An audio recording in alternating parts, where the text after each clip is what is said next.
Hi friends, welcome to Microbiological Concepts. Microbiology அப்படினாலே நிறைய micro organisms வச்சு யூஸ் பண்ணுவோம் இல்லையா? அப்போ நம்ம இப்போ யூஸ் பண்ணக்கூடிய எல்லா மைக்ரோ ஆர்கானிசமும் பேத்தோஜன் கிடையாது. சிலது நமக்கு எந்த ஒரு கெடுதலுமே உருவாக்காத மைக்ரோ ஆர்கானிசம், சிலது பார்த்தீங்கன்னா நமக்கு கொஞ்சம் இன்ஃபெக்ஷனை காஸ் பண்ணும். சிலது பார்த்தீங்கன்னா ரொம்பவே சிவியராக இன்ஃபெக்ஷனை காஸ் பண்ணக்கூடிய மைக்ரோ ஆர்கானிசம்ஸ் இருக்கும். ஸோ இந்த வேர்ல்டு ஹெல்த் ஆர்கனைசேஷன் என்ன பண்ணியிருக்காங்க அப்படின்னா, இந்த இன்ஃபெக்டிவ் ஆர்கானிசம்ஸ் எல்லாத்தையும் ஒரு 4 குரூப்பில் பிரிச்சிருக்காங்க. ஸோ அதை பற்றி டீட்டெயில்டாக நம்ம இந்த வீடியோவில் பார்க்கலாம். அதுக்கப்புறம் இந்த ஆர்கானிசத்தை நம்ம எந்தெந்த பயோசேஃப்டி லெவலில் நம்ம ஒர்க் பண்ண முடியும் அப்படிங்கிறத நம்ம இந்த கிளாசிஃபிகேஷன் ஆஃப் மைக்ரோபயாலஜி லெபார்டரிஸ் இதில் பார்க்கலாம். சரியா? ஸோ இந்த 2 டாப்பிக்கையும் நம்ம இந்த வீடியோவில் டீட்டெயில்டாக பார்க்கலாம். நீங்கள் நம்ம சேனலை ஃபஸ்ட் டைம் பார்த்துட்டு இருந்தீங்க அப்படின்னா மறக்காமல் சப்ஸ்கிரைப் பண்ணிவிட்டு தொடர்ந்து நம்ம வீடியோவை பாருங்கள். மைக்ரோபியல் ரிஸ்க் அசஸ்மெண்ட், அதாவது மைக்ரோ ஆர்கானிசம்ஸை நம்ம ரிஸ்க் குரூப்ஸ் வச்சு கிளாசிஃபை பண்ணியிருக்காங்க. According to the degree of risk of infectivity, அது எந்த அளவுக்கு ஒருத்தங்களுக்கு இன்ஃபெக்ஷனை காஸ் பண்ணுது அந்த ரிஸ்க்கை வச்சோம். அதுக்கப்புறம் அது எந்த அளவுக்கு ஒருத்தங்களுக்கு டிசீஸை காஸ் பண்ணுது அந்த அதுதான் பேத்தோஜெனிசிட்டி இல்லையா?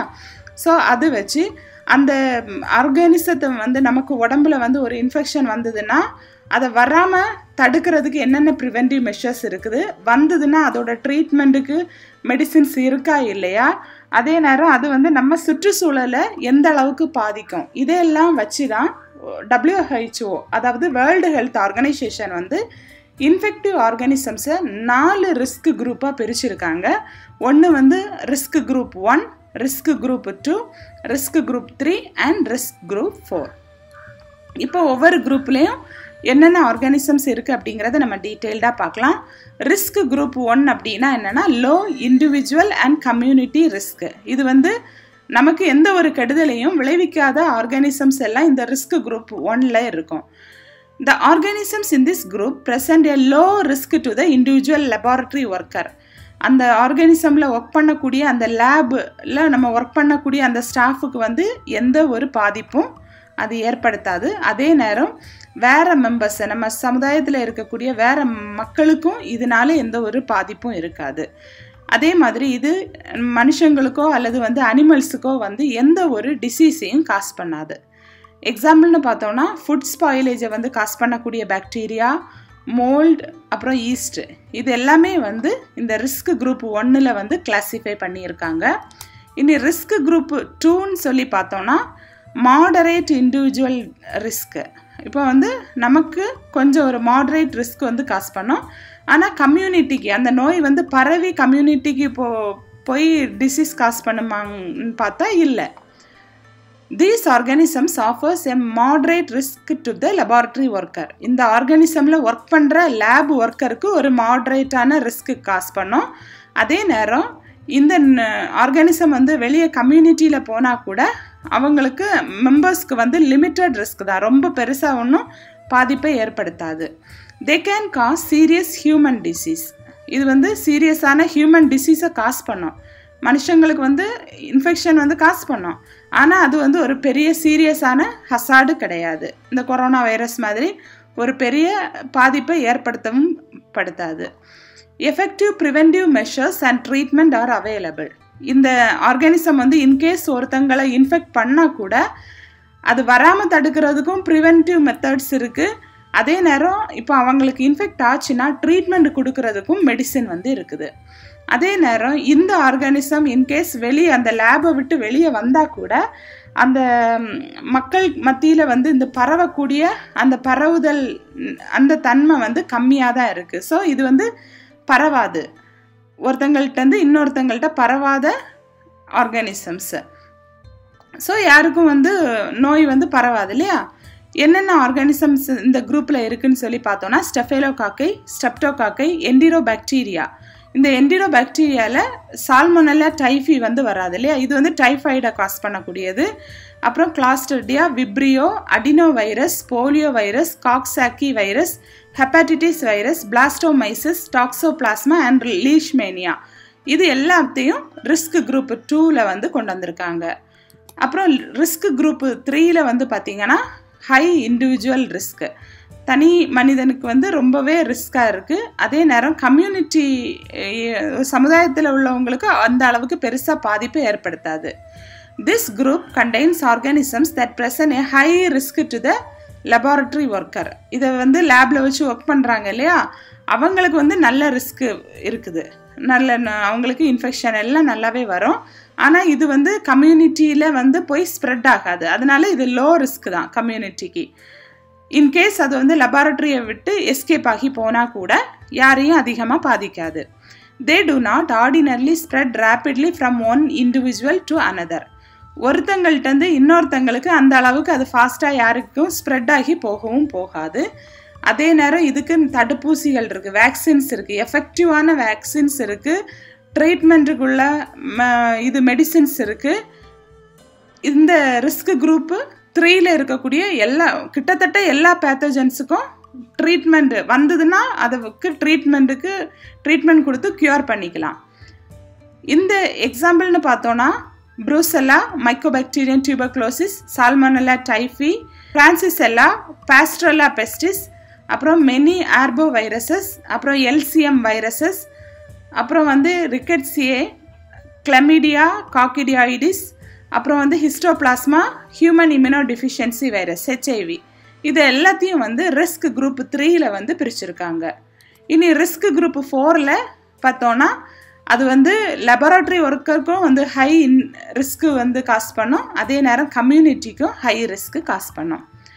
The agents in this group offer a high risk to the laboratory worker and to the community.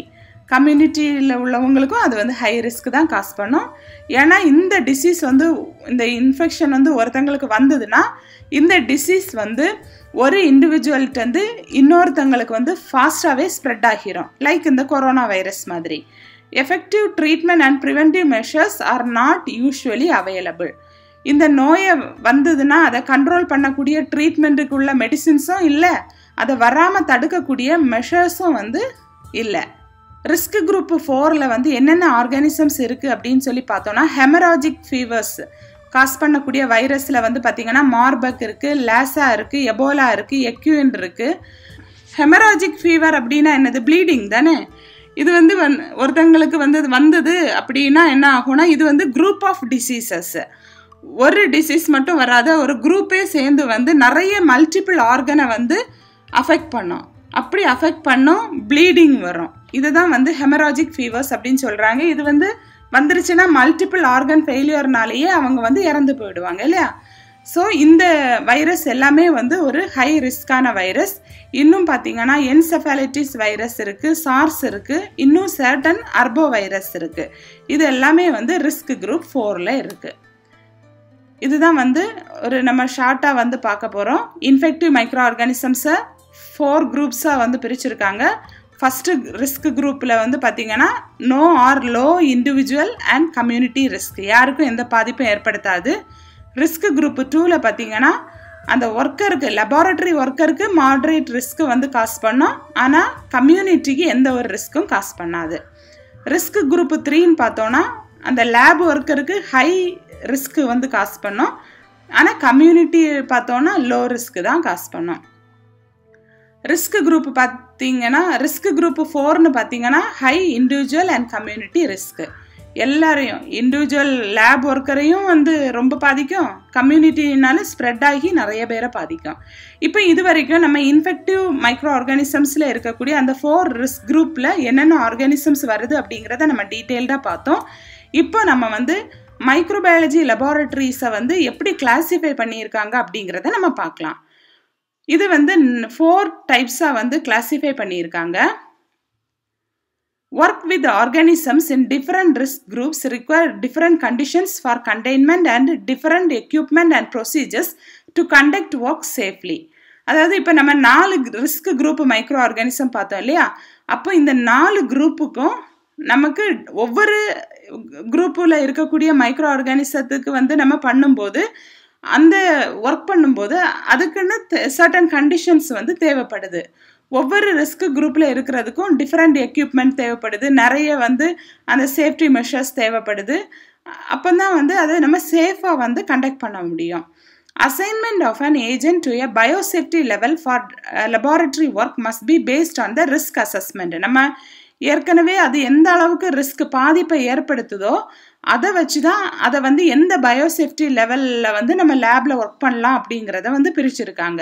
இப்போ பார்த்தீங்கன்னா பயோசேஃப்டி லெவலில் 4 பயோசேஃப்டி லெவல்ஸ் ஆஃப் லெபார்ட்டரி இருக்குது. ஃபஸ்ட்டு வந்து பார்த்தீங்கன்னா பேசிக் பயோசேஃப்டி லெவல் 1, பேசிக் பயோசேஃப்டி லெவல் 2, அடுத்து தேர்ட் வந்து கண்டெய்ன்மெண்ட் பயோசேஃப்டி லெவல் 3, 4 வந்து maximum containment biosafety level 4.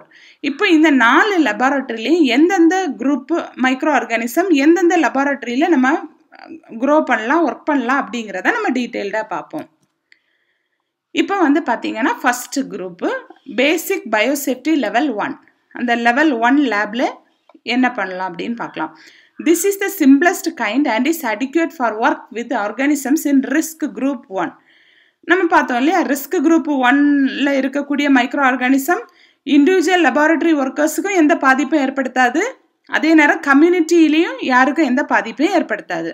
So அந்த லேப் வந்து எப்படி இருக்கும் அப்படின்னு பார்த்தீங்கன்னா இந்த மாதிரி இருக்கும். அதில் வந்து கண்ட்ரோல் அக்சஸ் இருக்கும். இப்போ அவங்க உள்ள எல்லாரும் ஈஸியாக என்ட்ரு ஆகிட முடியாது, உள்ளே வர்றதுக்கு ஒரு கண்ட்ரோல் அக்சஸ் இருக்கும். அதுக்கப்புறம் வந்து பார்த்திங்கன்னா ஹேண்ட் வாஷிங் சிங் இருக்கும். அதுக்கப்புறம் ஷார்ப் ஹசார்ட்ஸ், அந்த என்னென்ன வார்னிங் இருக்கும் இல்லையா, அந்த வார்னிங் லேப் வார்னிங் வந்து கொடுத்துருப்பாங்க, அது அந்த சார்ட் வந்து கண்டிப்பாக இருக்கும். அப்புறம் வந்து பார்த்திங்கன்னா அந்த ஒர்க்கர்ஸ் வந்து இந்த மாதிரி பிபிஇ வந்து வியர் பண்ணுவாங்க, பர்சனல் ப்ரொடெக்டிவ் எக்யூப்மெண்ட் இல்லையா. அப்போ அந்த ரிஸ்க் வந்து ரொம்ப இல்லாததுனால நார்மல் லெபார்ட்டரி கோட் அந்த மாதிரியே போதும் அவங்களுக்கு. அப்புறம் பார்த்தீங்கன்னா லெபார்ட்டரியில் பெஞ்ச் இருக்கும், அதுக்கப்புறம் ஆட்டோக்ளேவ் இருக்கும். இது வந்து பயோசேஃப்டி லெவல் லேப் இப்படி தான் இருக்கும். இப்போ பயோசேஃப்டி லெவல் 2 லேப் எப்படி இருக்குன்னு சொல்லி பார்த்தோம்னா, this is suitable for work with organisms in risk group 2. Risk group 2ல இருக்கக்கூடிய ஆர்கானிசத்துக்கு வந்து ஒர்க் பண்ணுறதுக்கு ஏற்ற இடம் தான் இந்த லெவல் 2 லேப். இப்போ ரிஸ்க் குரூப் 2ல இருக்கக்கூடிய ஆர்கானிசம் வந்து இண்டிவிஜுவல் ஒர்க்கருக்கு வந்து மாடரேட் ரிஸ்க் இல்லையா, கம்யூனிட்டி பீப்புளுக்கு லோ ரிஸ்க்கு காஸ் பண்ணும். இந்த லெவல் வந்து எப்படி இருக்கணும்னா நல்லா க்ளீனாக இருக்கணும் அந்த லேபு. அதே நேரம் நமக்கு அந்த லேபுக்குள்ள ஸ்டாஃப் இருக்கிறதுக்கும் நம்ம என்னென்ன ஒர்க் பண்ண போகிறோமோ அந்த மெட்டீரியல்ஸ் எல்லாம் வைக்கிறதுக்கு தேவையான ஸ்பேஸ் வந்து இருக்கணும். அதுக்கப்புறம் கண்டிப்பாக வந்து சானிட்டரி ஃபெசிலிட்டிஸ் வந்து கரெக்டாக இருக்கணும், ஹேண்ட் வாஷிங் ஏரியா வந்து இருக்கணும், அதே நேரம் ஆட்டோக்ளேவும் கண்டிப்பாக இருக்கணும். இங்கே லெவல் 2ல ஒரு பயாலஜிக்கல் சேஃப்டி கேபினெட், அதாவது பயோசேஃப்டி கேபினெட் வந்து கண்டிப்பாக தேவை. பயோசேஃப்டி லெவல் லேப் 2 கண்டிப்பாக வந்து ஒரு கண்ட்ரோல் அக்சஸ் இருக்கணும். லேபுக்குள்ளே எல்லாரும் ஈஸியாக நுழைஞ்சு போகிற மாதிரி இருக்கக்கூடாது. அதே மாதிரி ஹேண்ட் வாஷிங் சிங்க் இருக்குது, ஷார்ப் ஹசார்ட்ஸ் வார்னிங் பாலிசி அந்த சார்ட் கண்டிப்பாக இருக்கணும். ஒரு பயோசேஃப்டி கேபினெட் வந்து கண்டிப்பாகவே இருக்கணும். சரியா, நம்ம அங்கே வச்சு தான் ஒர்க் பண்ண முடியும். அதுக்கப்புறம் பிபிஇ வியர் பண்ணிக்கணும். அதுக்கப்புறம் அவங்களுக்கு லேப் பெஞ்ச் இருக்குது, ஆட்டோக்ளேவ் எல்லாமே இருக்குது. அடுத்ததாக நம்ம வந்து பயோசேஃப்டி லெவல் லேப் வந்து பார்க்கலாம். Level 3. This is more sophisticated and is used for work with organisms in risk group 3. இந்த லெவல் 3 லேப் வந்து பார்த்தீங்கன்னா ரிஸ்க் குரூப் 3 ஆர்கானிசம் வந்து ஒர்க் பண்ணுறதுக்கு ஏற்ற ஒரு இடம். The principle is to remove those organisms and activities which are particularly hazardous. இங்கே வந்து பார்த்தீங்கன்னா இந்த லேப் 3யோட பேசிக் பிரின்சிபிள்னு பார்த்தாலே இப்போ வந்து லேபில் நம்ம ஒர்க் பண்ணக்கூடிய அந்த ஆர்கானிசம்ஸ், அப்புறம் வந்து நம்ம வந்து ஒர்க் பண்ணக்கூடிய அந்த இது எல்லாமே வந்து ஹசார்டஸாக இருக்கும் மெயினாக. ஸோ அதை வந்து நம்ம சேஃபாக வந்து அதை ரிமூவ் பண்ணணும். Because they are the most likely to infect by the air. So ஏன்னா இந்த ரிஸ்க் குரூப் 3ல இருக்கக்கூடிய எல்லா ஆர்கானிசம்ஸும் வந்து ஏர் மூலமாக வந்து இன்ஃபெக்ஷனை வந்து காஸ் பண்ணும், ஏர்பார்ன் ரூட்டு ஏரோசால்ஸ் மூலமாக. அல்லனா நம்ம வாய் வழியாவோ இந்த மாதிரி இன்ஜெக்ஷன் மூலமாக வந்து நம்ம உடம்புக்குள்ளே வந்து போகிறதுக்கு வாய்ப்பு இருக்கு இல்லையா. அதனால வந்து இதை வந்து சேஃபாக வந்து ரிமூவ் பண்ணணும் இந்த ஆர்கானிசம்ஸை, ஏன்னா இது வந்து ஹசார்டஸ். இப்போ இந்த லேபுக்குள்ளே வந்து நிறைய பேர் கச்சமச்சான்னு கிடந்து வேலை செய்ய முடியாது, ஏன்னா கொஞ்சம் பீப்புள், ஏன்னா இது வந்து இன்ஃபெக்ஷன் வந்து காஸ் பண்ணக்கூடிய ஹை ரிஸ்க் இருக்குது. அதனால் எல்லாரும் போய் உள்ளே கிடந்து அடைஞ்சி வேலை பார்க்காம கொஞ்சம் பீப்புளை மட்டும்தான் வந்து அட் எ டைம் வந்து உள்ளே எக்ஸ்போஸ் பண்ணுவாங்க. இப்போ வந்து இந்த லெபார்டரிக்கு உள்ள பார்த்திங்கன்னா ஒரு செப்பரேட் ரூம், இந்த லேபுனாலே ஒரு செப்பரேட் ரூமில் தான் இருக்கும். ஒரு கண்ட்ரோல்டு அக்சஸ் இருக்கும். அந்த அக்சஸ் வந்து அந்த உள்ளே போகக்கூடிய அந்த ஸ்டாஃபுக்கு மட்டும்தான் வந்து ஆதரைஸ்டு பண்ணியிருப்பாங்க. ஸோ அந்த லேபில் ஒர்க் பண்ணக்கூடிய ஸ்டாஃப் மட்டும்தான் வந்து இந்த லேபுக்குள்ளே போக முடியும். It should be fitted with an appropriate biological safety cabinet. So இந்த biological safety cabinetன்னு சொல்லக்கூடிய biosafety cabinet வந்து இந்த லெவல் 3 லேபில் ஒர்க் பண்ணுறதுக்கு தகுந்தாப்பில் உள்ள அந்த ரிஸ்க்குக்கு தகுந்தாப்பில் உள்ள பயோசேஃப்டி கேபினெட் வந்து இங்கே ஃபிட் பண்ணியிருப்பாங்க. நம்ம அடுத்த வீடியோவில் வந்து பயாலஜிக்கல் சேஃப்டி கேபினெட் பற்றி பார்ப்போம். அப்போ வந்து அதில் எந்தெந்த மாதிரி டைப்ஸ் இருக்குது அப்படிங்கிறத நம்ம டீட்டெயில்டாக பார்க்கலாம். Its ventilation should be arranged so that air flows into it from other rooms or corridors and out to the atmosphere. இப்போ வந்து பார்த்தீங்கன்னா இந்த லெவல் 3 லேபுக்கு வந்து ஏர் வந்து உள்ளே வருதுன்னா காரிடார்ஸ்லேருந்தோ அல்லது வேறு பக்கத்து ரூம்லேருந்து வந்து இந்த லேபுக்கு வந்து உள்ளே என்டர் ஆகுது. ஏர் காற்று வந்து உள்ளே வருது இல்லையா, நல்ல ஃபில்டர் எல்லாம் போட்டு தான் வச்சுருப்பாங்க. நல்ல காற்று உள்ளே வருது. அது வந்து உள்ளே இருந்து நம்ம லேபில் எல்லாம் ஒர்க் பண்ணுறோம். அது வந்து இந்த மாதிரி அவுட் ஆகும். ஒன் வே தான் இது. வந்து பார்த்தீங்கன்னா இங்கேருந்து இங்கே வர முடியாது. அவுட் ஆகக்கூடிய ஏர் வந்து திருப்பி இங்கே என்டர் ஆக முடியாது. அந்த மாதிரி தான் அதை வந்து வச்சுருப்பாங்க ventilation through the filters of the safety cabinet. So இங்கேருந்து வெளியே அவுட் ஆகக்கூடிய அந்த ஏர் வந்து கரெக்டாக வந்து ஹெப்பா ஃபில்டர் வச்சு, ஹெப்பா ஃபில்டர்னால் தெரியும் இல்லையா, high efficiency particulate air filter. So அது வந்து கிட்டத்தட்ட எல்லா மைக்ரோ ஆர்கானிசத்தையும் ட்ராப் பண்ணிட்டு சேஃபான ஏரை மட்டும்தான் வெளியே வந்து கொடுக்கும். அந்த மாதிரி ஒரு சேஃப் அட்மாஸ்பியரை வந்து உருவாக்குறதுக்காக இந்த உள்ளே இருக்கக்கூடிய எந்த பேத்தோஜனும் வெளியே போகாத வழியில் இருக்கும். அதே நேரம் வெளியே போன எந்த ஏரும் உள்ளே வர்றதுக்கும் வாய்ப்பு இருக்காது இந்த லேபில். This will prevent infectious aerosols which might be released in the containment laboratory from escaping into other areas. இந்த மாதிரி இவங்க வந்து ப்ராப்பராக வந்து வென்டிலேஷன் எல்லாம் செட் பண்ணி வச்சிருக்கிறதுனால உள்ளே இருந்து எஸ்கேப் ஆகக்கூடிய ஏரோசால்ஸோ எந்த ஒரு பேத்தோஜனும் அந்த லெபார்டரியை விட்டு வெளியே போய் மற்றவங்களுக்கு எந்த ஒரு இன்ஃபெக்ஷனும் காஸ் பண்ணாமல் இருக்க முடியும். இதுதான் வந்து பயோசேஃப்டி லெவல் 3 லேப் இப்படி தான் இருக்கணும். ஒன்று வந்து பார்த்தீங்கன்னா self closing double door access வந்து வச்சுருப்பாங்க. தன்னாலே நம்ம போய் கையை வச்சு திறக்கிற மாதிரி செல்ஃப் க்ளோசிங் டோர் வச்சுருப்பாங்க. தன்னாலே அது வந்து மூடிக்கிற மாதிரி உள்ள லேபு 2 டோர் வந்து வச்சுருப்பாங்க. அதுக்கப்புறம் பார்த்தீங்கன்னா இங்கேயும் அதே மாதிரி தான் ஹேண்ட் வாஷிங் சிங்க் வச்சுருக்காங்க. அப்புறம் ஷார்ப் ஹசார்ட் வார்னிங் பாலிசி வச்சுருக்காங்க.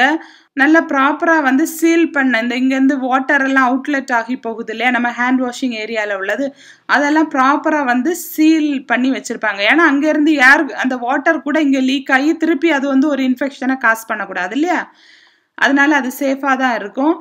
பயோசேஃப்டி கேபினெட் வந்து கரெக்டாக ஃபிட் பண்ணியிருப்பாங்க. ப்ளஸ் ஹெப்பா ஃபில்டர் வந்து இருக்கும். அதுதான் வந்து இம்பார்ட்டண்ட்டு.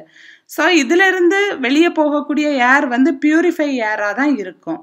அதே மாதிரி இவங்க வந்து நல்ல ப்ரொடெக்டிவ் எக்யூப்மெண்ட் பிபிஇ வந்து நல்லாவே சேஃபாக வியர் பண்ணிப்பாங்க. அதுக்கப்புறம் லெபார்டரியில் பெஞ்சு அப்புறம் ஆட்டோக்ளேவ் எல்லாமே இருக்குது. குறிப்பாக இதுதான் வந்து அந்த எக்ஸாஸ்ட்டு கண்டிப்பாக வந்து ஹெப்பா ஃபில்டருக்கு அந்த இது கரெக்டாக அந்த சேஃப்டி இருக்கணும். ஹெப்பா ஃபில்டர் வந்து வச்சு பியூரிஃபை பண்ண ஏர் மட்டும்தான் அட்மாஸ்பியருக்குள்ளே என்டர் ஆகிற மாதிரி வைப்பாங்க. அதே மாதிரி இங்கேருந்து வரக்கூடிய அந்த வேஸ்ட் வந்து ப்ராப்பராக வந்து சுத்திகரித்ததுக்கு அப்புறம் தான் வந்து வெளியே வந்து போகும். அப்புறம் வந்து பார்த்திங்கன்னா 4th group biosafety level 4. This is intended for work with viruses in risk group 4. Risk group 4ல் இருக்கக்கூடிய வைரஸஸை ஒர்க் பண்ணக்கூடியது. இங்கே வந்து பார்த்திங்கன்னா ஸ்ட்ரிக்டான சேஃப்டி ப்ரிகாஷன்ஸ் வந்து வச்சுருப்பாங்க. இந்த லெபார்டரிஸ் வந்து குறிப்பாக செப்பரேட் பில்டிங்ஸில் தான் இருக்கும். நல்ல ஸ்ட்ரிக்ட் கண்ட்ரோல் அக்சஸ் வந்து இருக்கும். ஏர்லாக்ஸ் எல்லாமே வந்து ப்ராப்பராக அந்த ஏர்லாக்ஸு எக்ஸிட்டு எல்லாமே வந்து ப்ராப்பராக இருக்கும். டீகண்டாமினன்ட் ஷவர்ஸ் வந்து இருப்பாங்க. அதாவது இந்த இப்போ உள்ள ஒர்க் பண்ணுற ஒருத்தங்க வந்து அந்த ஏரியாவை விட்டு கடந்து போகும்போது அடுத்தவங்களுக்கு இன்ஃபெக்ஷன் வந்து வரக்கூடாது இல்லையா? அவங்க வந்து இந்த பேத்தோஜனை கொண்டு வெளியே விட்டு அதனால யாருக்கும் எந்த பாதிப்பும் வராமல் இருக்கிறதுக்காக டீகண்டாமினன்ட் ஷவர்ஸ் வச்சுருப்பாங்க. இது டெம்பரரியாக அவங்க மேலே இருக்கக்கூடிய அந்த ஏர் அந்த பேத்தோஜன் எல்லாத்தையும் கிளியர் பண்ணிடும். they have pressure gradients between their various rooms. இப்போ வந்து உள்ளே பார்த்தீங்கன்னா ப்ரெஷர் கிரேடியன்ஸ் வந்து வச்சுருப்பாங்க. அந்த உள்ள கண்டிப்பாக வந்து ப்ரெஷர் வந்து செக் பண்ணிக்கிட்டே இருப்பாங்க. அந்த ப்ரெஷர் வந்து தாண்டி வந்துருச்சுன்னா அங்கே பேத்தோஜன் வந்து ஸ்ப்ரெட் ஆக ஆரம்பிச்சிடும். ஸோ அந்த ப்ரெஷர் கிரேடியன்ஸ் வந்து கரெக்டாக இருக்கும். And all air from rooms and safety cabinets is filtered twice before discharge to the atmosphere.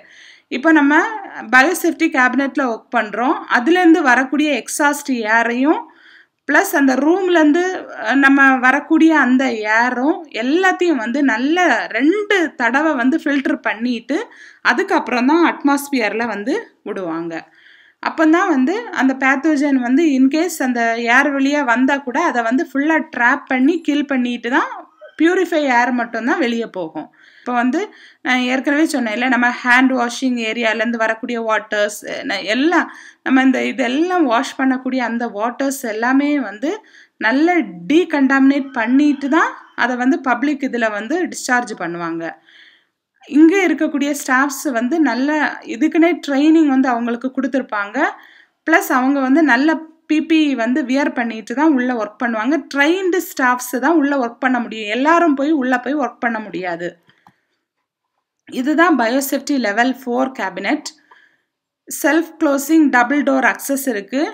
Hand washing sink இருக்குது. அப்புறம் வந்து ஷார்ப் ஹசார்ட்ஸ் வார்னிங் பாலிசி வச்சுருப்பாங்க. அதுக்கப்புறம் வந்து பார்த்திங்கன்னா சீல்டு பெனிட்ரேஷன்ஸ், இங்கேருந்து எந்த ஒரு வேஸ்ட்டும் இங்கே வெளியே வராமல் பார்த்துக்குவாங்க.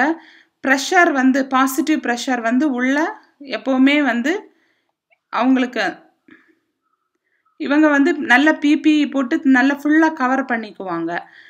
அப்போ அவங்களுக்குள்ள அந்த ப்ரெஷர் வந்து கரெக்டாக வர்றதுக்கு தகுந்தாப்புல அந்த சூட் இருக்கும். அதுக்கப்புறம் லேப் பெஞ்சு ஆட்டோக்ளேவ் அதெல்லாம் ஆஸ் யூஷுவலாக எல்லாத்தையும் மாதிரி இருக்கும்.